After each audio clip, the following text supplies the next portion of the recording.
Hello everyone, welcome back to Emmy recipes. ఈరోజు వీడియోలో ఒక కమ్మనైన చట్నీ రెసిపీ చూపిస్తున్నానండి. ఈ చట్నీ అన్నంలోనికి, అలాగే ఇడ్లీ, దోశ, వడ ఇలా ఏ టిఫిన్స్లోకి తిన్నా కూడా టేస్ట్ అయితే అద్దిరిపోతుంది. చాలా చాలా బాగుందండి ఈ చట్నీ. చేసుకోవడం కూడా చాలా ఈజీ, ఎవరైనా కూడా చిటికెలో చేసేయచ్చు ఈ చట్నీని. మీరు ఒకసారి తప్పకుండా ట్రై చేయాల్సిన రెసిపీ ఇది. ఎందులోకి తిన్నా కూడా బాగుంటుంది. మరి లేట్ చేయకుండా ఈ చట్నీని ఎలా చేసుకోవాలో వీడియోలోకి వెళ్ళి చూసేద్దాం.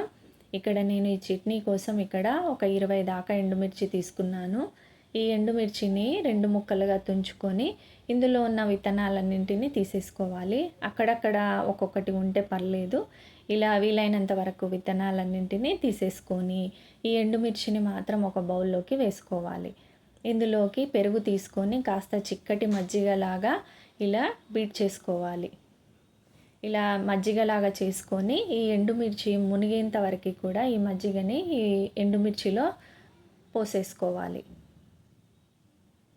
ఇలా ఎండుమిర్చి మునిగేంత వరకు ఇలా పెరుగులో నానబెట్టుకోవాలి ఈ ఎండుమిర్చిని.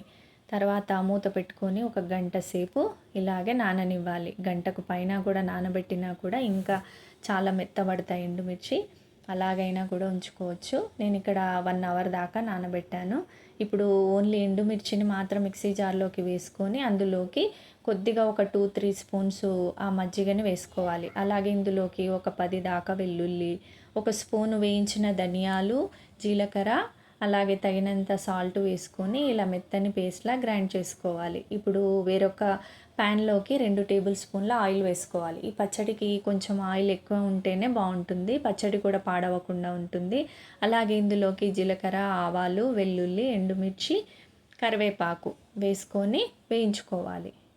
ఇలా ఇవి కాస్త వేగిన తర్వాత మనం గ్రైండ్ చేసుకున్న ఈ చట్నీని కూడా వేసేసుకోవాలి. వేసుకొని ఒక్కసారి స్పూన్తో ఇలా కలుపుకోవాలి. అలాగే ఇక్కడ మిగిలిపోయిన ఈ మజ్జిగని కూడా ఈ చట్నీలోకి వేసేసుకోవాలి. ఇప్పుడు టేస్ట్ బ్యాలెన్స్ కోసం నేను ఇక్కడ కొద్దిగా బెల్లం వేస్తున్నాను. మీకు నచ్చితే వేసుకోవచ్చు, లేదంటే వేసుకోకపోయినా బాగుంటుంది.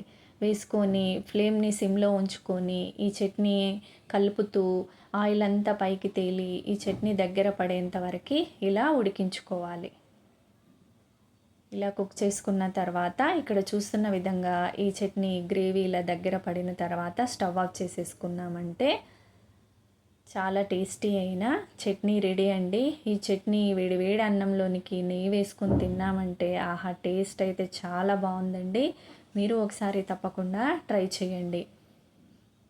అలాగే ఏ టిఫిన్స్లోకి తిన్నా కూడా చాలా బాగుంటుంది.